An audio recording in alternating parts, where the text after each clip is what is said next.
To call the meeting to order. This is a meeting of the Board of Education in public for the purpose of conducting the school district's business and is not to be considered a public community meeting. There is a time for a public comment during the meeting as indicated in the agenda.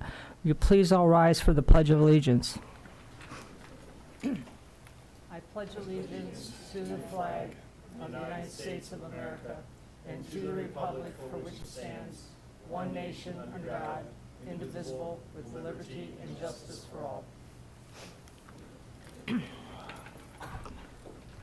Roll call. Mr. Nichols. Ms. Parkhurst. Here. Ms. Moyer. Here. Mr. West. Here. Ms. Pritchard. Here. Thank you.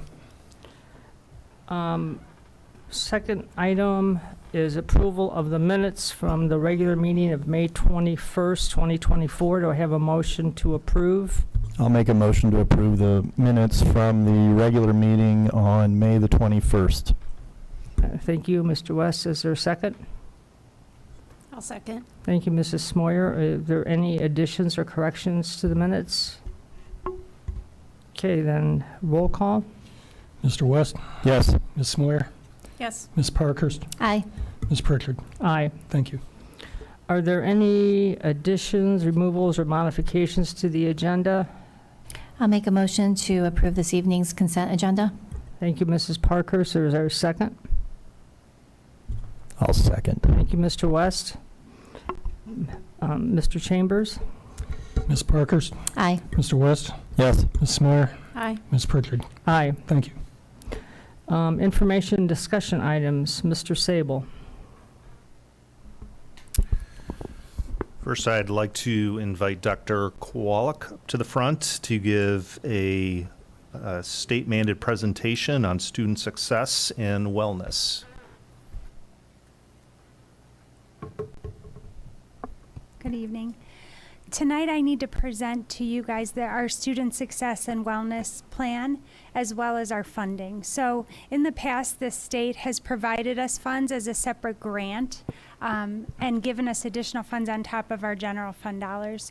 But this year the funds are within our general fund, so I share that with you to let you know it's another example of a grant we received that then is included in our general fund. So it was additional dollars that we received, but now in a sense, in my opinion, it's money taken away from us and then included in our general fund dollars. But the requirements are still in place for us to spend the funds under the mandates of the state. So these funds are called Student Wellness and Success and Disadvantaged Pupil Impact Aid. So we were given, I'll give you the exact total, but a little over $500,000. And the mandates are that the funds are spent at least 50% on mental health services or physical health care services for our students. So we received $519,707.08. So once again, we were given those funds as additional funds in addition to our general fund dollars, but now they're included in our general fund dollars. We use those in our district to fund our 5 prevention counselors at the secondary level and also for our Hope Squad programming. So our prevention counselors, 4 of the 5 are licensed therapists, and so we use those in our district to provide the Hope Squad programming. And for those who aren't familiar, we've had our elementary program, and also I think our high school students as well shared our Hope Squad programming, and that's a suicide prevention curriculum that our prevention counselors share and integrate, as well as our school counselors, with our students elementary through high school. And as part of that program, if you go to the coordination slide, Craig, thank you. We coordinate these services. As part of the grant, you're mandated to work with 2 community agencies. So we coordinate with the Medina County Health Department as well as the Alcohol, Drug, and Mental Health Board, the ADAM Board, to coordinate these services. And so we do that through, some of you are familiar with Living Well Medina County, which we work through. And so that was a survey provided to the whole county. We did that within our schools as well, in our middle and high school, and that's where we came up with the survey that indicated that our students were feeling hopeless, also had thoughts of suicide, and so that's where we came up with the Hope Squad training. In addition, we attend a trauma-informed care community group with the health department and Family First Council.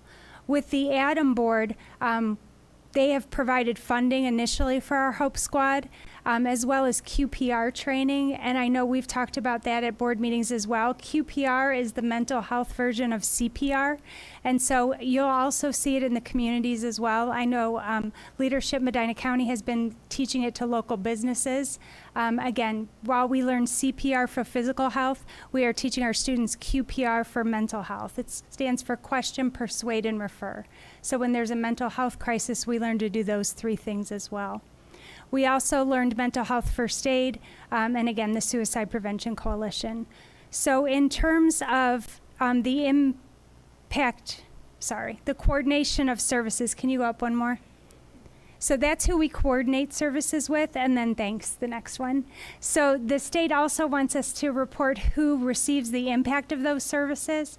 And so as I shared through Hope Squad, all our students receive Hope Squad, kindergarten through 12th grade. In addition, preschool students, we're working on a model to try to help there as well, as preschool will be in their own building. But when they were at Northrop, they received some of that support as well. I talked about QPR training. Mental Health Awareness Week is also a very important week in our district. At the high school level, they run contests. They do quizzes for students through Google Meets where students can answer mental health questions and receive prizes as well. And as many of you are familiar with, Huddle and Shuttle is also part of our prevention programming where students go down and work with grades 3 through 5. We also have across our district mental health supports and referral services for students. So I wanted to make sure the board was aware of this. Again, I think to me the most important piece is, again, this was provided as a grant from the state. Grant, we received the money, but now again it's taken off our general fund dollars. Any questions? So you're saying, like, in previous years, we got our general fund dollars, and then this was a separate. Correct. Now it's included, but the amount that is now the general fund hasn't increased by the amount that we used to get for the grant. Correct. And in fact, and I'm sure Dave will share some of this, as you guys all are aware, our general fund dollars haven't increased. No, they've decreased since in the Correct. last 10 years. That was my point of bringing it up, so anybody watching can understand. Yeah, and I think that's very important to note because we often hear from our governor and our deputy governor about the additional funds set aside for mental health for public schools, especially during election time. And the reality is there aren't additional funds. It's just been offset with the general fund. But the mandates are still in place. So Dave and I still have to do a yearly report. The mandates are still in place to account for this $517,000. The collaborations are still in place, and we still have to report how we use these funds. So those pieces are still in place, but the additional funds are not. Thank you. Next, I'd like to invite Mr. O'Cole. He actually has two presentations today. The first is the annual presentation on nutritional standards for food service and child nutrition. And the second is an update on the helping hands at Heritage Elementary, as well as redistricting updates. I'm very impressed by our staff this summer. I feel like summer just began, but we're actually going to be in July next week. But the progress that they've made with the transitions over the summer have truly been impressive. All right, so I'll start with the food service, and I'm just going to give you a little background on the food service. Our food service department is 49 staff members. That is cafe managers, cashiers, cooks, servers, secretary, and supervisor. 2.5 hour and 8 hour per day employees. Annual wages and benefits is $1.4 million. Now, this is the important part. This is a self-funded department. For the most part, correct, Dave? So we do get... Which I want to say is extremely impressive because this is the first district I've worked in where the food service department has actually been self-funded and not subsidized through the general fund. And we have in the past and periodically have to subsidize the food service, but currently they're in a good state, so I'm sharing this information. So cafeteria sales, federal and state reimbursement, USDA planned assistant level, and catering and special function events. And the catering and special function events is anything that our cafeteria prepares for, whether we're having training here or meetings and they prepare the food for us. That's where they collect those dollars. So the cafeteria sales, the lunch, breakfast, and a la carte sales is at $1.4 million. Federal and state reimbursement is just under $1 million. It's at $934,000. Supply chain assistance, this is another grant money that we get, is $152,219. And then the catering and special functions, this is $52,829 of service that they provide within the district or to outside entities that come in for special events. So I think that's pretty impressive. So this breaks down the federal and state funding, how they do the $934,000. Also, the planned assistance level. This is for USDA commodity foods, fresh fruits and vegetables. There's $171,900, which is a total of $2,738,702, and that's our revenue for the year. So.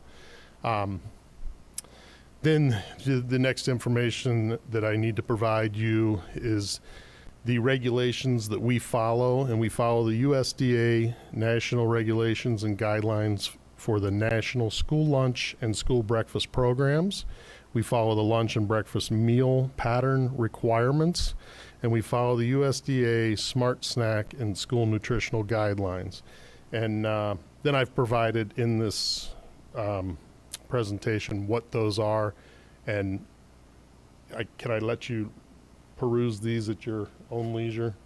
They're the same standards you looked at last year, but I don't know that Amy's seen them, so I just want to make sure that you're aware that you can go back and look at these. They're in the presentation. And then this is the guidelines for the smart snacks in schools. And I know, being a FEN PTO person, you're well aware of the snack guidelines, so okay, so that's the information that I wanted to provide to you for the school program, full school lunch program. Are there any questions about that? I have a question, Yes. Ryan.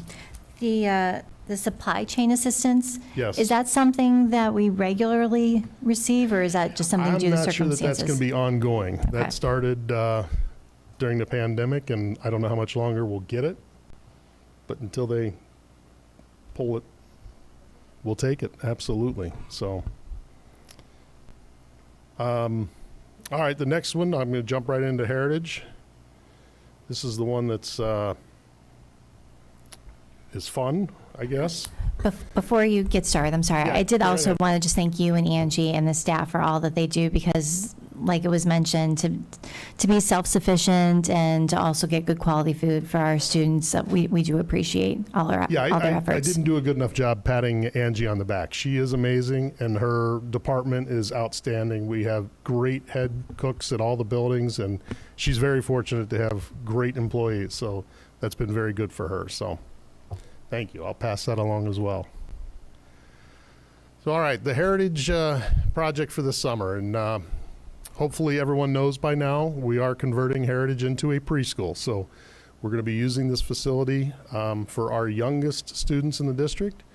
And this is the last teacher day. So this was after the final day of school. Teachers had 1 week to get their stuff out of the building. And this is what it looked like on the last teacher day. You can see, this is the bottom of Heritage, and you can see from one side of the building to the other. There's another shot of that from on the downstairs lower level, looking across the building. This is on the the second floor, so just another look.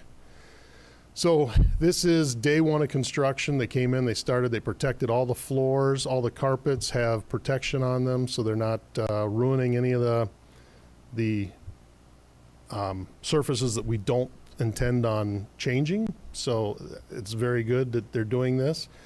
And this is the start of demo. There's not much demo in Heritage. This was the teacher's lounge on the second floor.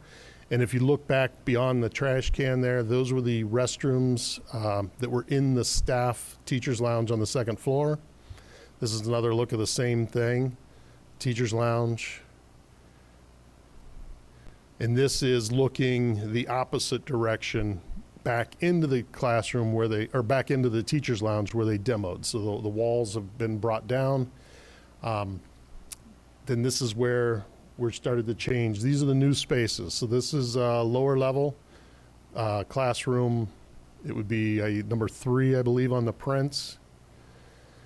This is what was the original kindergarten room in the northeast corner of the building. It's the one that so they're going to enlarge. This is the bathroom. It had a tiny little bathroom. If you see that gray line, that's where the existing old bathroom was. So we're going to put a commode in there, a sink, and a changing table to make that a ADA bathroom.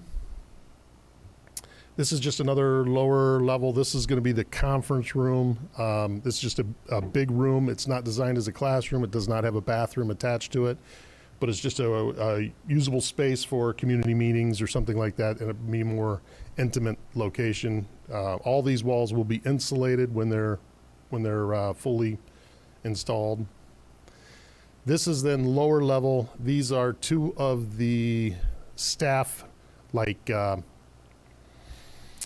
these are rooms for the people that work with the students that don't have classrooms. So your OTs, your PTs, your counseling people. This is another look at those rooms. Let's see. Okay, so this is, now we're in the second floor. This is the new bathroom that they put in on the second floor. So you're essentially, I'm in one bathroom looking through the wall of the plumbing to the next classroom. So that will be classroom 11 and classroom 12 that have the new bathroom on the second floor. Here's just another look, standing in a classroom on the second floor, looking down the wall, the line of the new walls, where the new walls will be located. Again, this is second floor, looking into what was the old 5th grade rooms. You can see beyond the light to the right is the 5th grade rooms, and this is a classroom that was built out in front of those 5th grade rooms, but attached to the bathroom. This is for Craig. This is a technology closet. We have it hanging from the ceiling like a beehive.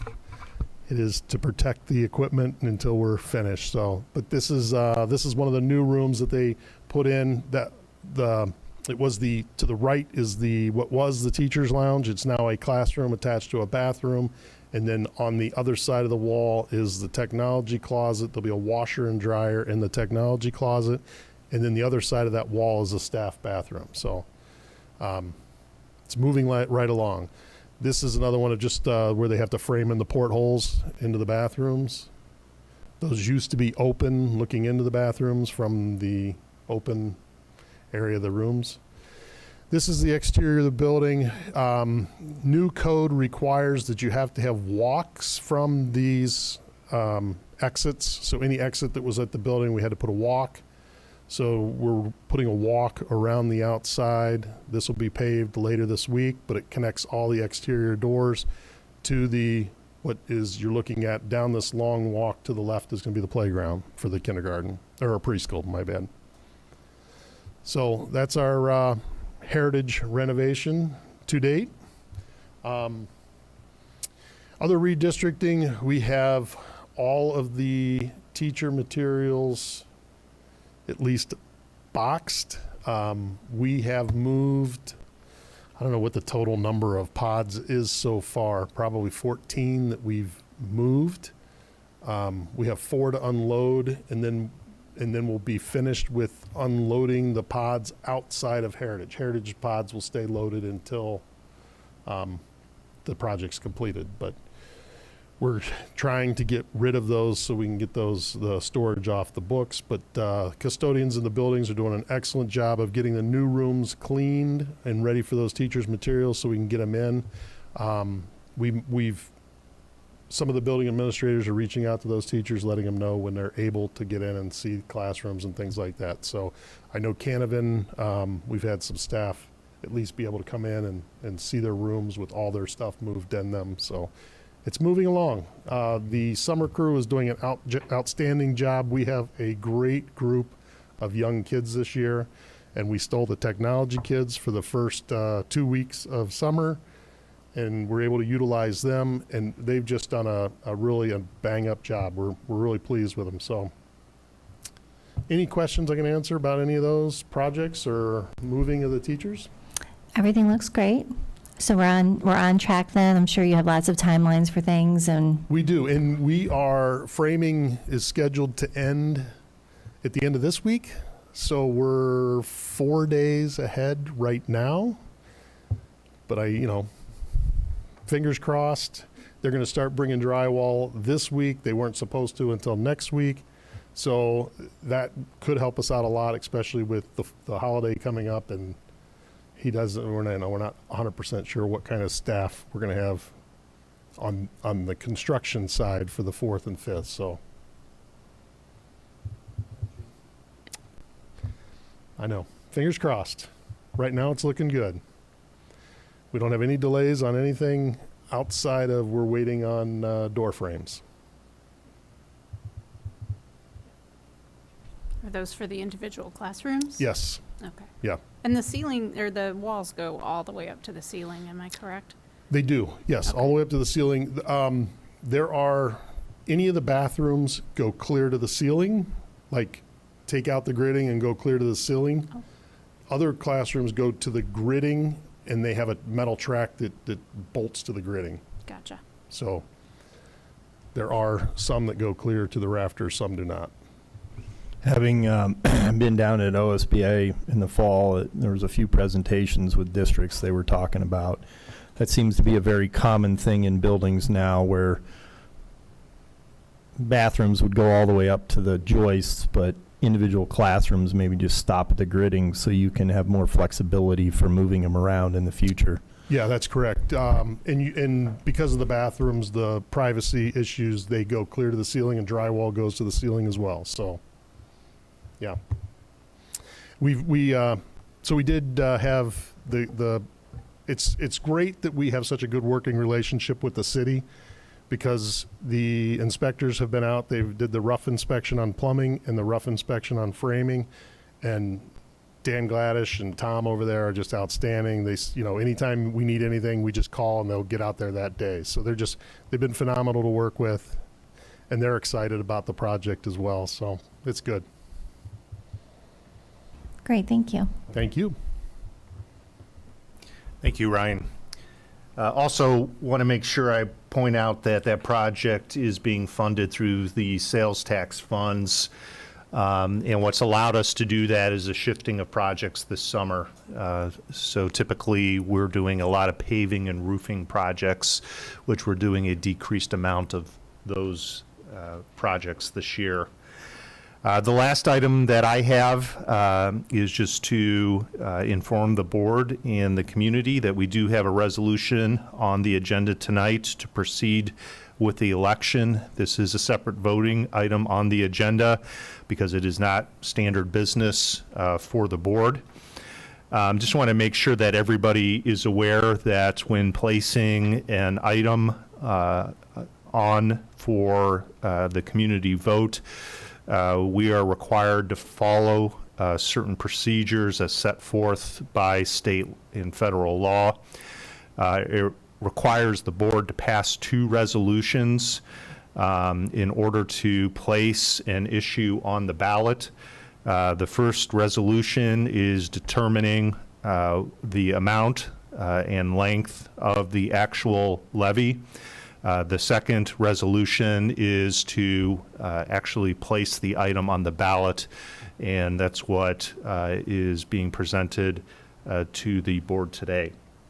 The other thing that I wanted to mention as well is as everybody came into the meeting, I had my headphones in and was actually on a video conference, and Dave was on that earlier as well as Chris.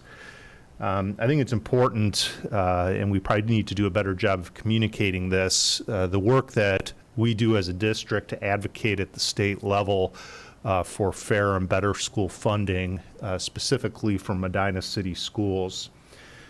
We had a meeting this evening. It was actually our first meeting for a school funding lobbying group, which is a consortium of approximately 50 school districts that were working together to coordinate and collaborate to work with state organizations such as BASA, the Alliance, as well as Equity in School Funding, and our state legislators to advocate for fair funding for school districts.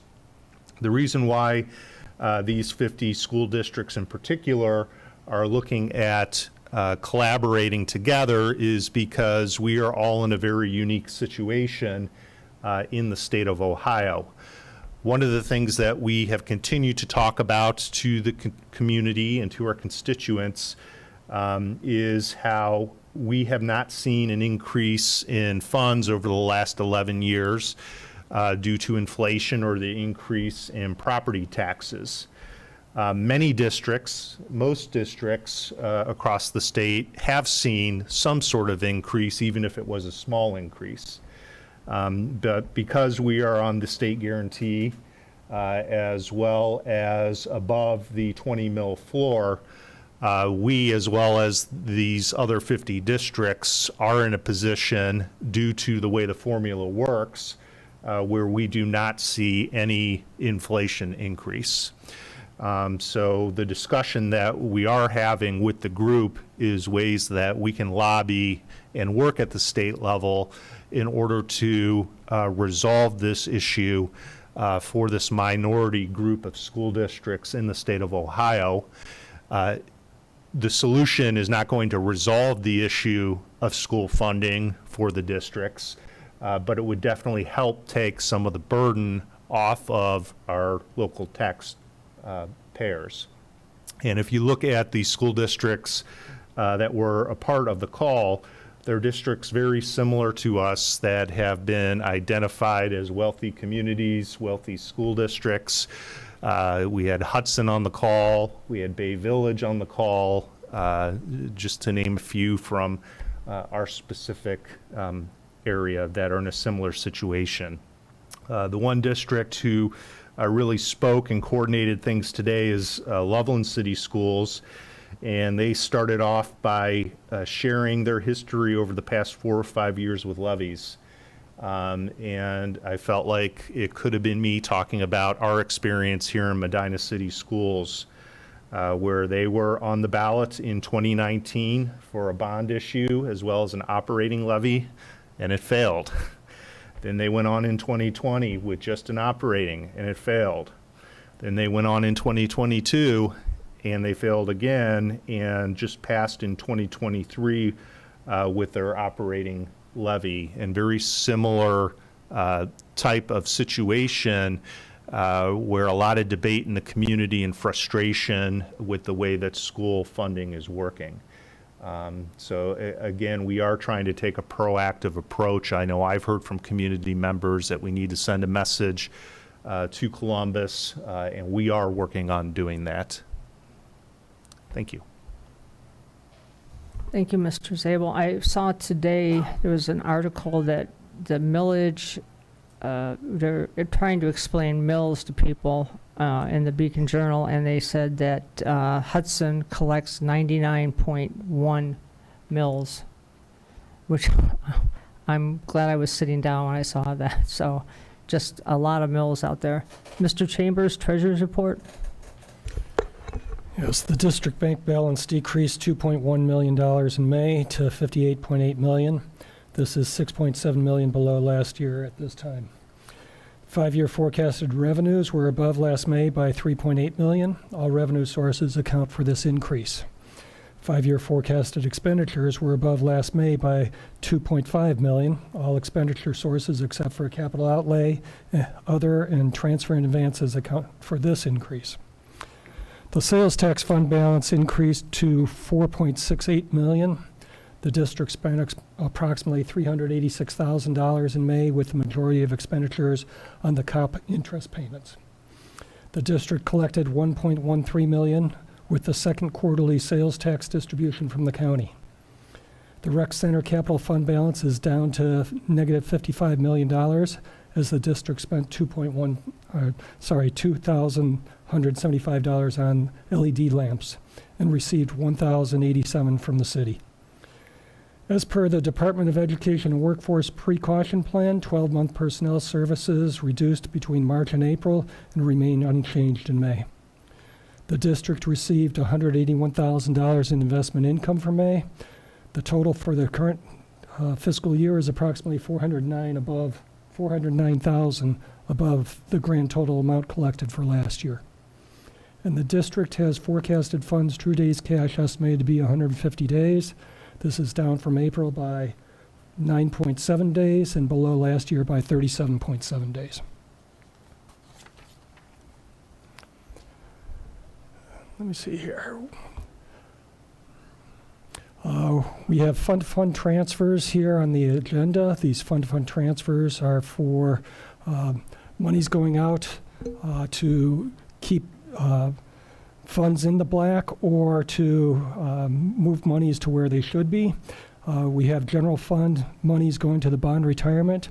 In prior years, the state gave money to support public utility funds, and these were supposed to go into the bond retirement. They went into the general fund instead, so we're moving these to the bond retirement where they belong. It was, I believe, around $18,000 a half. The second you're paying for field trips.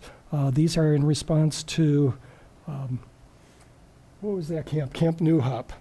These are money supporting the field trips that were to Camp New Hop for Garfield, Canavan, Finn, and Northrop. We have our sales tax fund going to the bond retirement cops, $357,000. And then we have monies going from the sub-funds of your athletic department for tennis, basketball, cross-country, football, soccer, track, volleyball, wrestling, lacrosse, and swimming, all going to the main fund for athletics. The reason that these monies are placed out there in these sub-funds is these are all the collections of monies that these different sub-funds receive. The reason they're going to the main athletic fund is all the expenditures come out of the main athletic fund.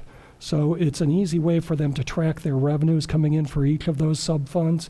And then I know we did this at the start of the year. The athletic department asked if we could do it here at the end of the year so they could start in the black as opposed to starting in the red.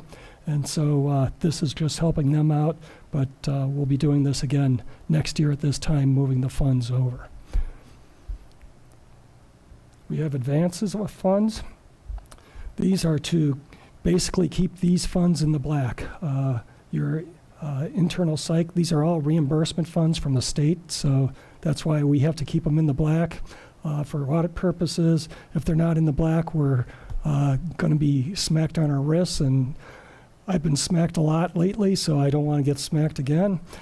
So we're we're advancing these funds. They will be returned here next year when the state gives us the monies for these funds. We have our final appropriations for the year. If you look at the final appropriations, we're increasing our general fund by $1.3 million. That's because of the transfers and advances that you just saw. Same thing with our 300 funds. We're increasing it by $486,000. Our auxiliary service is increasing by $100,000. That's because back in April, we repaid the state for the prior year, and we're just increasing our appropriations so that the auxiliary services could use those funds here going forward. We're increasing the Fund 451, which is K-12 network.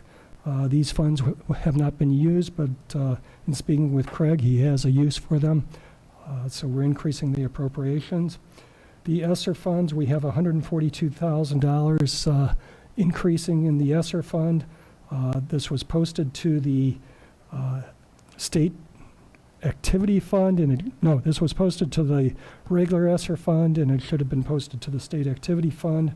But the state gave us monies here in November, which accounted for this, and then they gave us monies again in February. So I have to go ahead and increase our appropriations so we could spend those monies.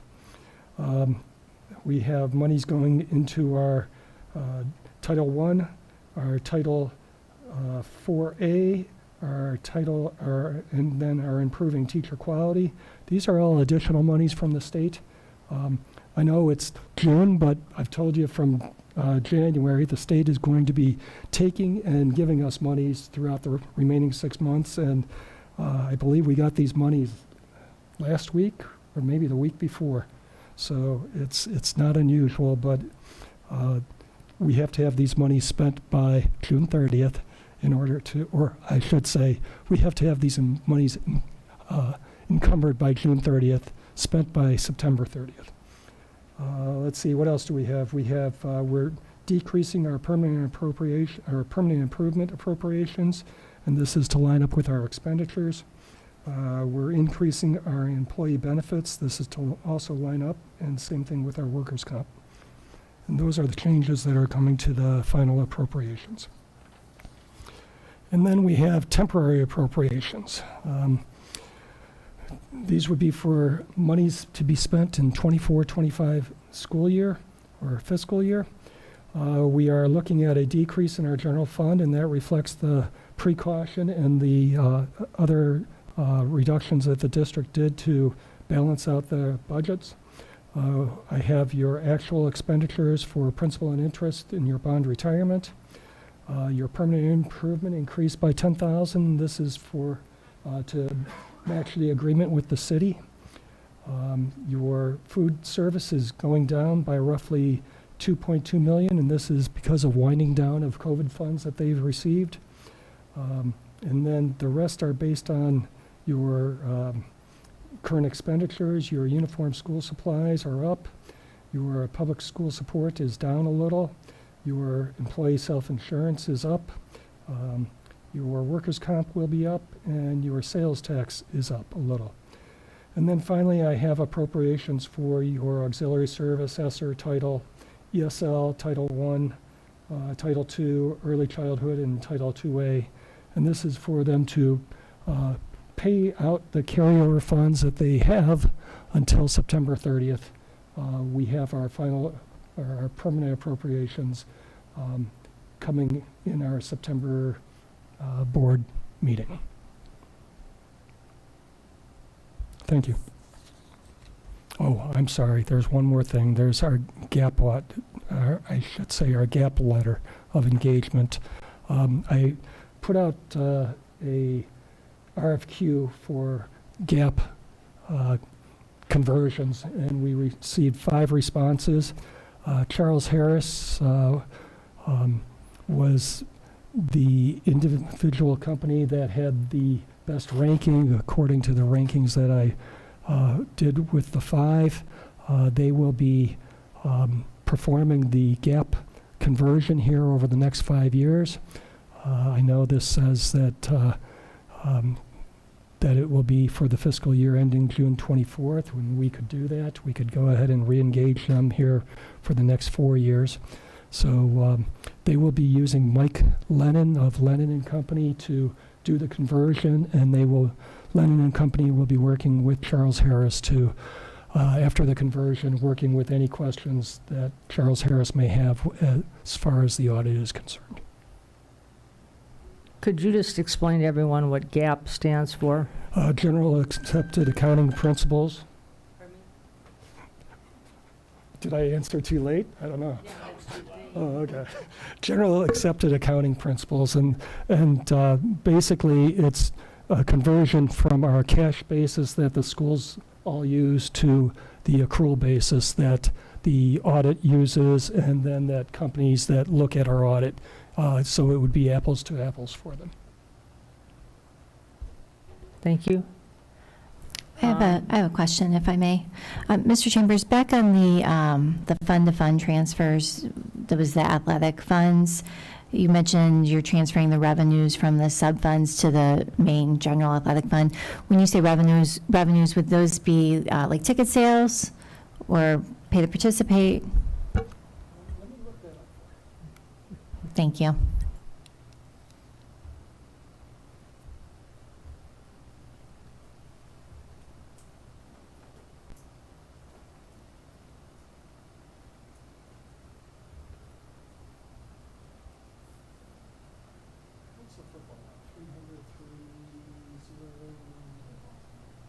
It's right over there.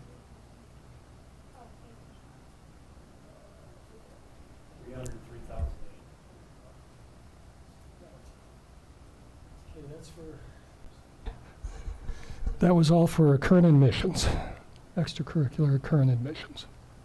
Thank you.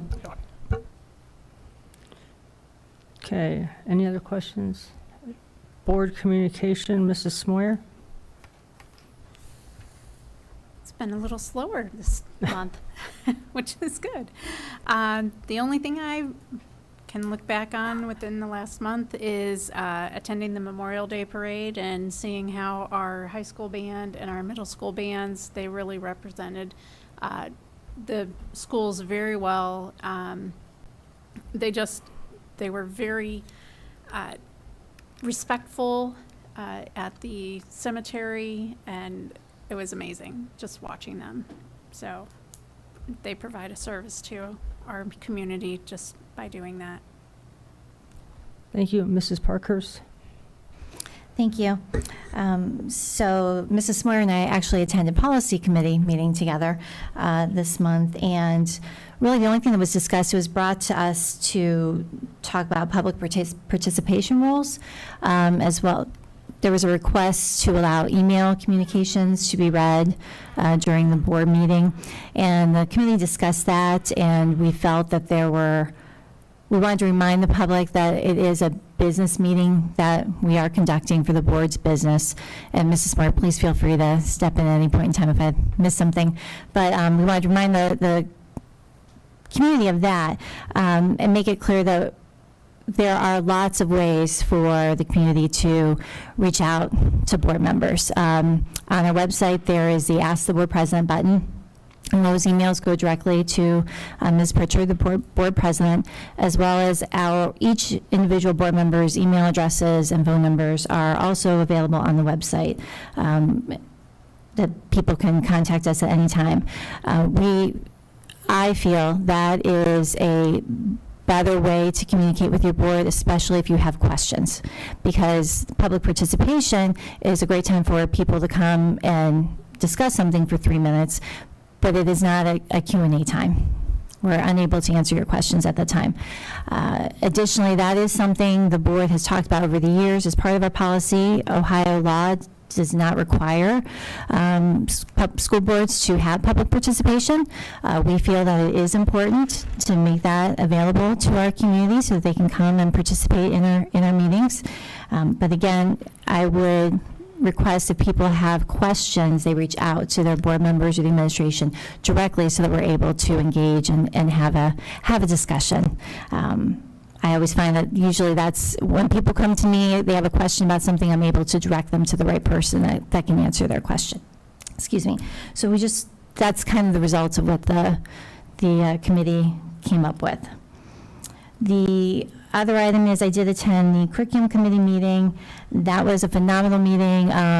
Mrs. Cassidy gave an overview of the capstone projects from the 5th, 8th, and 12th grades. It is amazing what our students are capable of doing. I think sometimes people don't set high enough expectations, and our students and their kiddos can meet those or exceed those expectations each and every time. I encourage anyone who has questions about that to reach out to Mrs. Cassidy. I believe they had showed us a slideshow that I think they're trying to figure out a way to share that with the community and the public. What stood out the most to me were there were businesses who were involved with these projects, and even the fifth graders, they worked with them and came up with solutions to problems that the business leader said, you know what, we're going to take that back to us in our business, and that's going to help us. And that is just amazing to see. So it's great to have the community and business involvement as well as what our students can do. So that was great to see, and hopefully there's a way that we can share all those projects with the community. So thank you. Thank you, Mr. West. Not really a lot because there hasn't been a whole lot of meetings, but have been to a couple career center meetings, and they have a lot of stuff going on. They have their new building that's getting, I believe, is going to be ready by the time that school starts. They've got an increase in enrollment in a lot of the trade programs out there. They have a new electricians program that's going in the fall that's full. So they have a lot of good things going on, and there's a lot of our students that are out there as well. But otherwise, I think our next facility meeting's in maybe August or somewhere. I don't remember exactly off the top of my head, but that's about all I have. Okay. Thank you. Oh, Ms. Pritchard, I'm sorry, I forgot one other thing from Policy Committee. One thing we did talk about was if someone does want to send an email, it is up.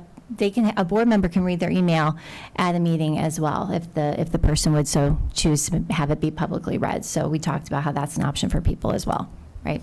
Okay, thank you. Okay, I want to congratulate the boys rugby team for placing second in the state of Ohio.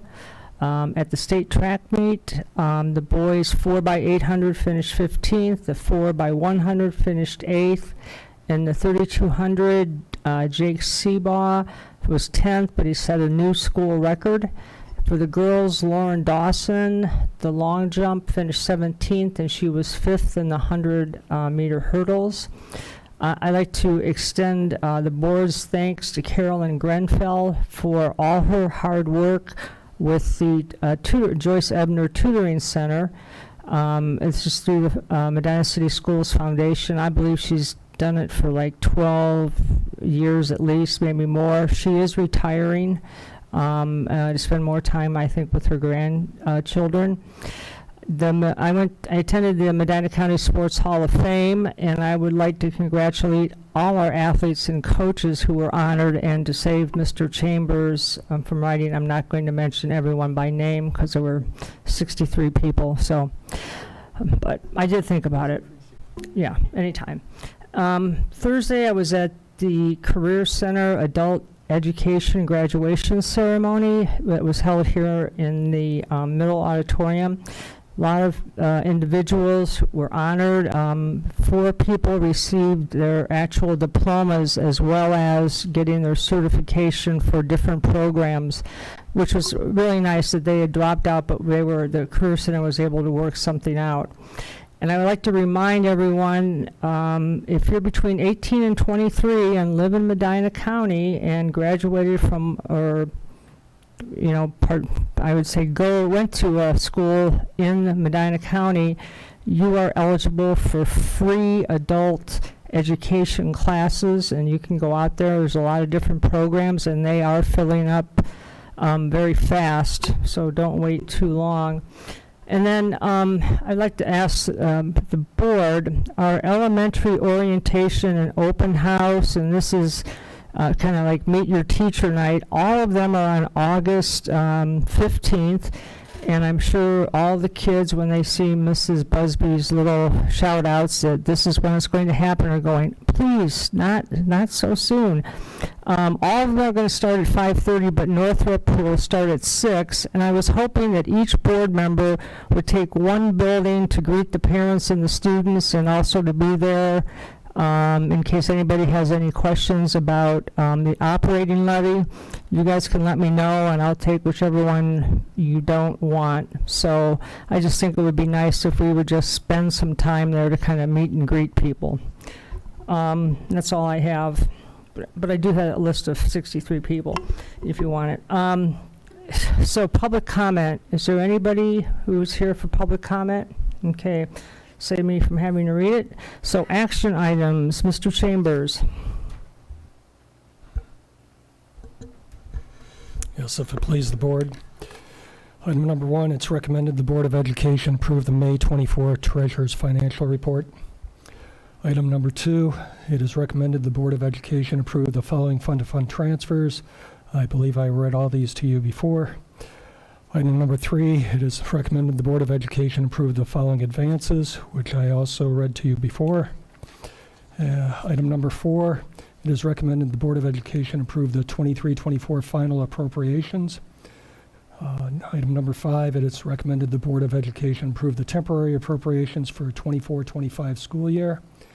And item number 6, it's recommended that the Medina City School District Board of Education approve the engagement of Charles E. Harrison Associates to compile all financial entries, trial balances, reversing entries, MD&A notes to the financial statements, cash flow statements, GASB 68 and 75, RSI tables, and budgetary statements using information provided by the Medina City Schools for the fiscal year ending June 30th, 24. I make a motion to approve the action items for the treasurer, G1, 2, 3, 4, 5, and 6. Is there a second? I'll second. Thank you. Thank you, Mrs. Smoyer and Mrs. Parkhurst. Any questions? Okay, seeing none, we'll proceed to the vote. Ms. Smeyer, Aye. Ms. Parkhurst, Aye. Mr. West, Yes. Ms. Pritchard. Aye. Thank you.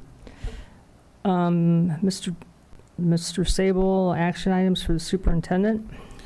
Yep, and before I jump into these, you were mentioning open houses, which I think that's a great idea. We're also going to have an open house at Helping Hands Preschool at Heritage in September, which will be open to the whole community, so they can come and see what the preschool looks like. And I also wanted to remind the board that we do not have a board meeting scheduled for July, but we do have a retreat, which is going to be in this room, scheduled for August 9th, all day. We'll have OSBA coming up for part of the day for that. And then we have the board meeting a little bit earlier than usual in August as well, if I'm not mistaken. I'm pulling it up here right now. To approve any personnel that we might have heading into the school year.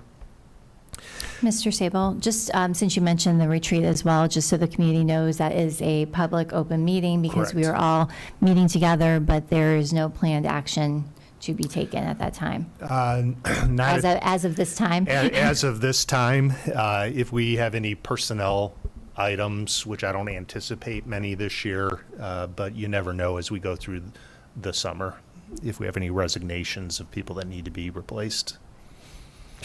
Okay, so we're not having a meeting on July 16th? No. Is that correct? Okay. The next meeting is August 13th. August 13th. Yeah, I knew it was earlier than usual.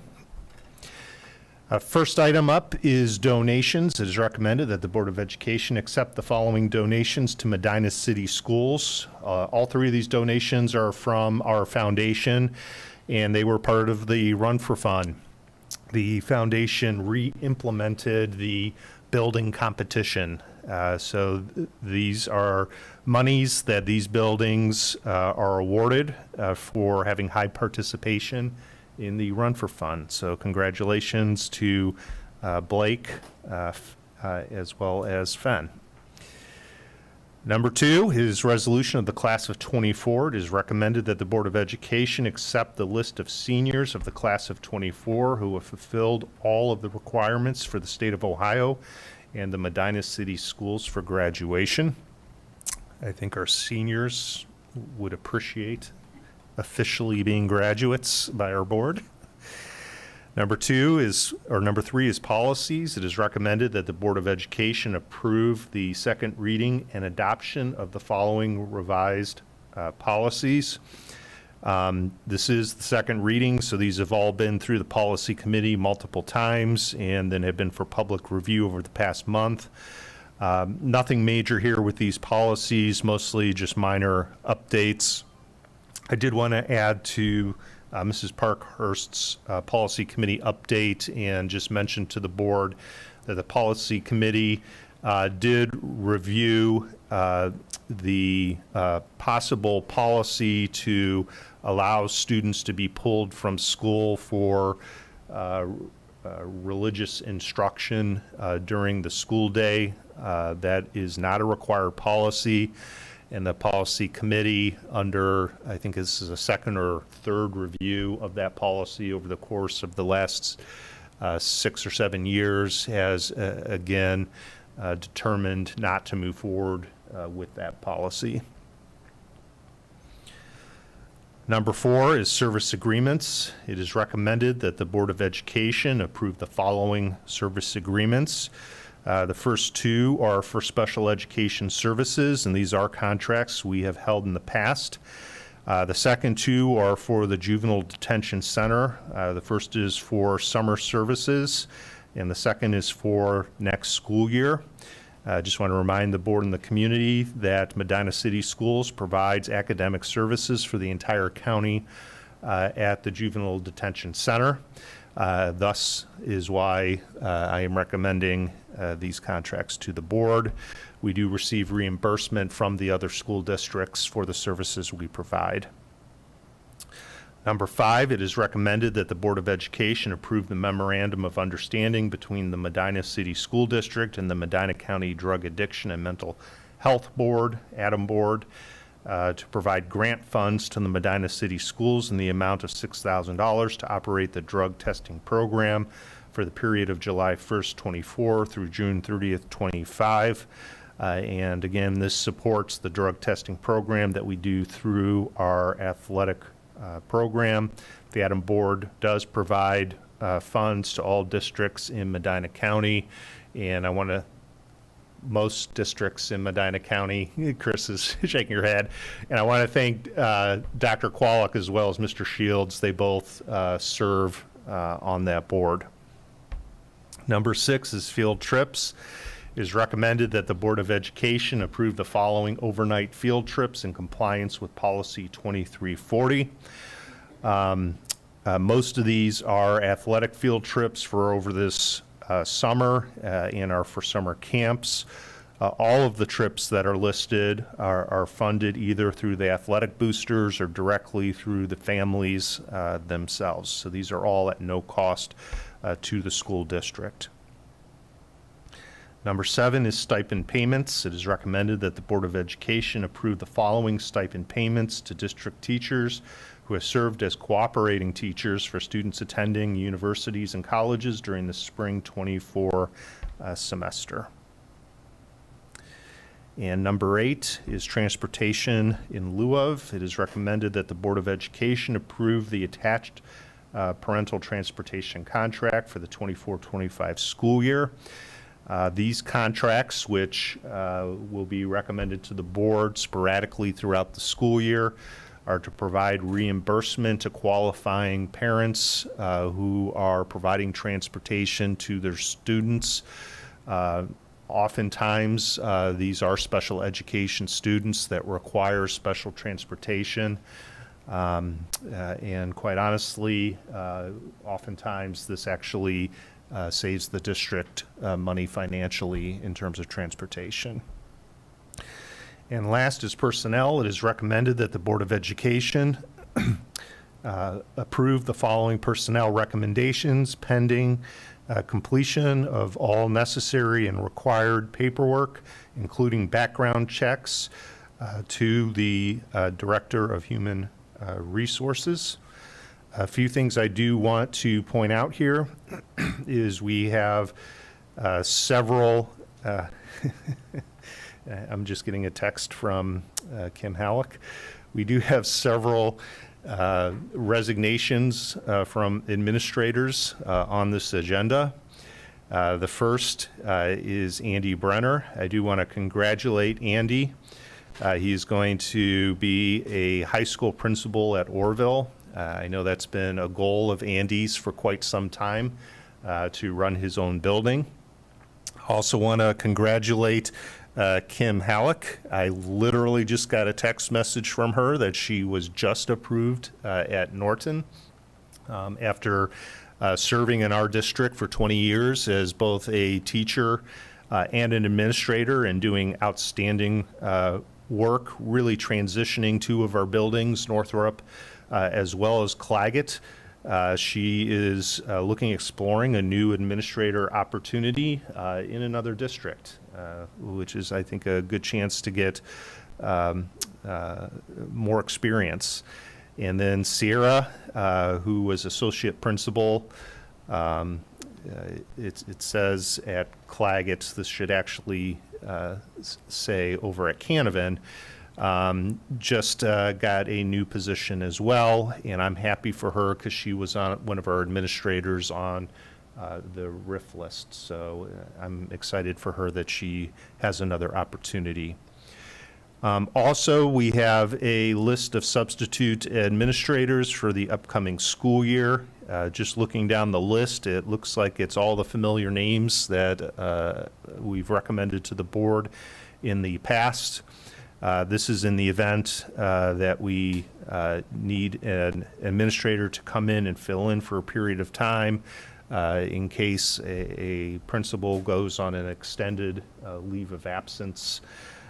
Usually is when we get some extra hands for something like that. In addition to that, we also have co-curricular contracts for the fall. A few of them on here for the winter or spring as well. Sometimes when we get coaches that coach multiple seasons, we'll just go ahead and put them on here at once. The other thing is we do have a handful of curriculum development coordinators, and the reason why I'm pointing that out is because curriculum coordinator positions were part of our major reductions this past year. We did, however, keep those positions in place at the high school as we saw it was necessary with the size of the building and how departmentalized the building is as well. And it's always nice to see long lists of substitutes, both certified and classified. And I'm hoping we continue to see long lists as we head into the school year. And I encourage anybody who's listening to become a substitute for Medina City Schools, as well as a bus driver, because we'd be happy to have you come and work for our outstanding school district. Those are positions we're always looking for and appreciate. Thank you. Can I have a motion to approve the superintendent's action items? I'll make a motion to approve superintendent action items number 1 through number 9. Thank you. Mr. West, a second. I'll second. Thank you, Mrs. Smoyer. Any comments? I have a question. Can you bring up on your screen number 8? There's no contract attached to that. I know I did see it, but it's not on the agenda. It's in administrative content. Oh, I'm sorry. Never mind. Forget. It's because it has students' names attached to it. I did just want to share with the board that I have received no questions or comments regarding the second reading of the policies prior to approval either. Thank you. I just want to make a couple of service agreements, just so everyone understands. There are 10 students that are going to be going to other districts due to their disabilities. And those 10 students, the amount of money is over $750,000. And this is services that we must do. We don't have a choice. So that's where some of your tax money is going. And then in personnel, I think I would like to thank Andy Brenner for all his years of service. I think Kim Halleck, until Jim Shields retires, will be my, probably the last one of my students to have served in an administrative capacity, and Kim's done a wonderful job at every job that she has done, and we will certainly miss her, but I wish her the best. I've already informed her that does not mean she gets off the Hall of Fame selection committee, and she's okay with that. And then I do want to point out an individual, Angie Gift, who is resigning as an instructional paraprofessional, but during that time that she served has now gotten her degree and has been hired as an intervention specialist at Ellicanovan Elementary. And I just think that just shows you what a great job and what interest she has in the students. So I want to congratulate her and the fact that she's going to come on board as a full-time teacher. So no other comments? Mr. Chambers, roll call. Mr. West, Yes. Ms. Smaller, Aye. Ms. Parkhurst, Aye. Ms. Pritchard. Aye. Thank you. Okay, final action item.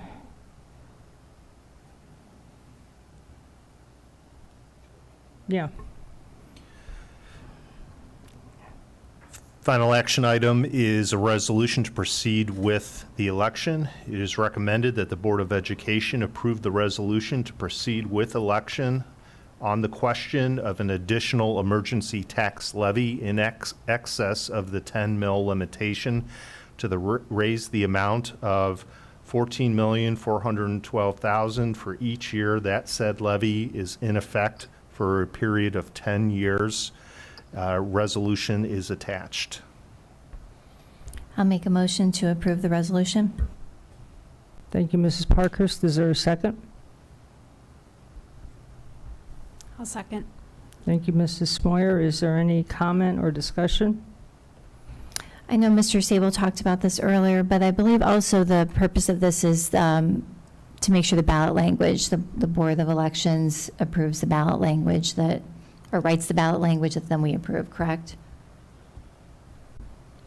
It's more in the line that we provide the ballot language and the Board of Election places it on the ballot. And then they do all the work for the election and then, of course, charge the district afterwards. So, Okay, thank you.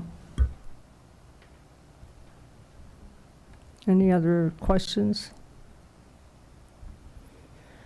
Okay, Mr. Chambers, roll call, please. Ms. Parkhurst, Aye. Ms. Smaller, Aye. Mr. West, Yes. Ms. Pritchard. Aye. Thank you. Is there any other comments or questions? Okay, I entertain a motion to adjourn. I will make a motion to adjourn. Thank you, Mr. West. I'll second. Thank you, Mrs. Parkhurst. Mr. Chambers? Mr. West, Yes. Ms. Parkhurst, Aye. Ms. Smaller, Aye. Ms. Pritchard. Aye. Thank you. Meeting adjourned. Thank you all for coming.